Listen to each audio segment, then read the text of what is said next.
প্রতিটা দিন কিন্তু একই নিয়মে পার হয় না। একেকটা দিন একেকটা সকাল একেক নিয়মে পার হয়। আর আমি আমার দিনের কিছু, কিছু অংশ আপনাদের সাথে আজকে শেয়ার করতে যাচ্ছি। আসসালামু আলাইকুম। আমি মুসাদ্দিকা। আলহামদুলিল্লাহ আমি ভালো আছি। আশা করি আপনারা সবাই অনেক ভালো আছেন। তো ভিডিও শুরুতেই দেখতে পাচ্ছেন আমি ঘর গোছানো দিয়ে ভিডিওটা শুরু করছি। আসলে যেটা আমি কাজ করে থাকি সেটাই কিন্তু আপনাদের সাথে তুলে ধরি। তো ঘুম থেকে উঠে প্রত্যেকটা মেয়ের বা প্রত্যেকটা ঘরে, ঘরে কিন্তু এই একই কাজ বিছানা গোছানো, ঘরবাড়িটা পরিপাটি করা, তারপর নিজে পরিপাটি হওয়া। আমরা কিন্তু ঘরবাড়ি না গুছিয়ে নিজেও পরিপাটি হতে পারি না, না? ঘরবাড়ি গোছানো না থাকলে নিজের মনের মধ্যেও জানি কেমন লাগে। তো দেখেন আপনাদের সাথে কথা বলতে, বলতে কিন্তু আমার খাটটা অলরেডি গোছানো হয়ে গিয়েছে। তো কিছু ভেজা কাপড় ছিল ঘরে দিয়ে রেখেছিলাম। তো ওগুলি সকালে উঠে দেখি শুকিয়ে গিয়েছে। তো ওগুলো আমি আগে সরিয়ে নিলাম। তারপর ঘরটা ঝাড়ু দিয়ে নিব। না হলে মাথার মধ্যে লাগবে। আমার কাছে জিনিসটা ভালো লাগছিল না। তো দেখেন আমি পাপোশটাকে ঝাড়া দিয়ে এখন চলে আসছি ঘরটাকে ঝাড়ু দিয়ে নেওয়ার জন্য। তো ভিডিওর এই প্রান্তে এসে আপনাদের কাছে একটা অনুরোধ করে নিচ্ছি। আমার ভিডিওর কোনো অংশ যদি আপনাদের কাছে ভালো লেগে থাকে অবশ্যই কিন্তু আমাকে লাইক ফলো করে আমার পাশে থাকবেন। আর যারা ইউটিউব থেকে দেখছেন সাবস্ক্রাইব করে আমার সাথেই থাকবেন।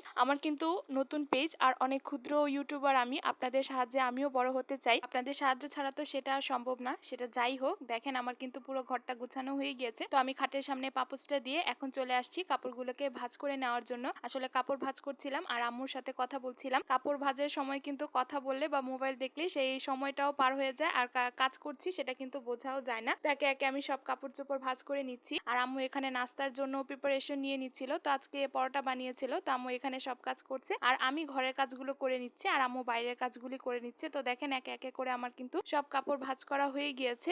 তো কাপড় চোপড় ভাঁজ করে এখন আমি চলে যাব ফ্রেশ হয়ে নেওয়ার জন্য। আসলে সকালে ঘুম থেকে উঠে প্রথমে ঘরবাড়ি গুছাই, তারপরে ফ্রেশ হতে যাই। তো কিছুদিন যাবত আমার শরীরটা একটু ভালো যাচ্ছে না, এজন্য কোনো কাজ করতেও ইচ্ছা করে না। আসলে আবার সারাদিন যদি শুয়ে বসে থাকি তাহলে কিন্তু শরীরটা আরো বেশি খারাপ লাগে। আপনারা কিন্তু এই ব্যাপারটা লক্ষ্য করে দেখতে পারেন। তো এই জন্য আমি কিছু কিছু ঘরের কাজ করি, এটাতে আমার মনটাও ভালো লাগে, শরীরটাও কিন্তু একটু ভালো লাগে। হাঁটাহাঁটি করলে কিন্তু শরীরটাও ভালো লাগে। তো এরই মাঝে কিন্তু আমি নাস্তা টাস্তা সব কমপ্লিট করে নিয়েছি। তো আম্মু এখানে আবার দুপুরে রান্নার জন্য সব জোগাড়যন্ত্র করে নিয়েছে। তো আজকে আম্মু গরুর মাংস রান্না করবে। তো এটার জন্য পেঁয়াজ আলু সবকিছু কেটে মাংসটাকেও ছোট ছোট পিস করে এখন ভালোভাবে ধুয়ে নিচ্ছে। তো আমি আর সবকিছু ওইরকম একটা ক্লিপ নিতে পারিনি। তো এখানে দেখতেই পাচ্ছেন যে আম্মু কিন্তু রান্নাটা বসিয়ে দিয়েছে।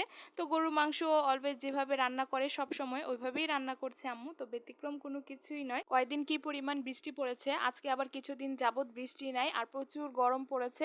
আসলে যে রোদ উঠে ঘর পুরো গরম হয়ে যায়। আবার চিন্তা করি যে রোদ না উঠলেও চলবে না। যেসব এলাকায় বন্যা হয়েছে তাদের জন্য তো রৌদ্রটা অনেক প্রয়োজন। আসলে রোদ যদি না উঠে সেখানে পানি টানবে কিভাবে। তো দেখেন এখানে কথা বলতে বলতে আম্মুর কিন্তু মাংস কষানোটা হয়ে গিয়েছে। তো দেখতেই পেরেছেন একদম তরকারির ফাইনাল লুক হচ্ছে এটা। মাশাআল্লাহ খেতেও খুব ভালো হয়েছে, দেখতেও সুন্দর হয়েছে, বোঝাই যাচ্ছে কেমন হয়েছে। তো আমি এখানে দুপুর হয়েছে খাবার দাবার কমপ্লিট করে নিয়েছি। খাবার দাবার শেষ করে একটা আম খেয়ে নিচ্ছিলাম। তো আমটাম খাওয়া দাওয়ার পরে এখন যে প্লেট বাসনগুলো বের হয়েছিল তো সেগুলো আবার আমি সিঙ্কে নিয়ে ধুয়ে নিচ্ছিলাম। আম্মু বারবার বলছিল ধোয়ার দরকার নেই, কিন্তু আমি বলছিলাম যে না আমি একটু ভিডিও করে নেই আর সাথে এগুলো একটু পরিষ্কারও হয়ে যাবে, তুমি বসো।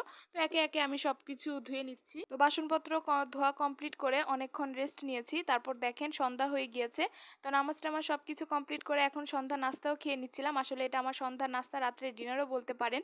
তো আমার ভিডিওটা এই পর্যন্ত দেখার জন্য আপনাদেরকে অনেক অনেক ধন্যবাদ। তো আমি ভিডিওটা এখানেই শেষ করছি। আসসালামু আলাইকুম সবাইকে। ভালো থাকবেন, সুস্থ থাকবেন, আমার সাথেই থাকবেন।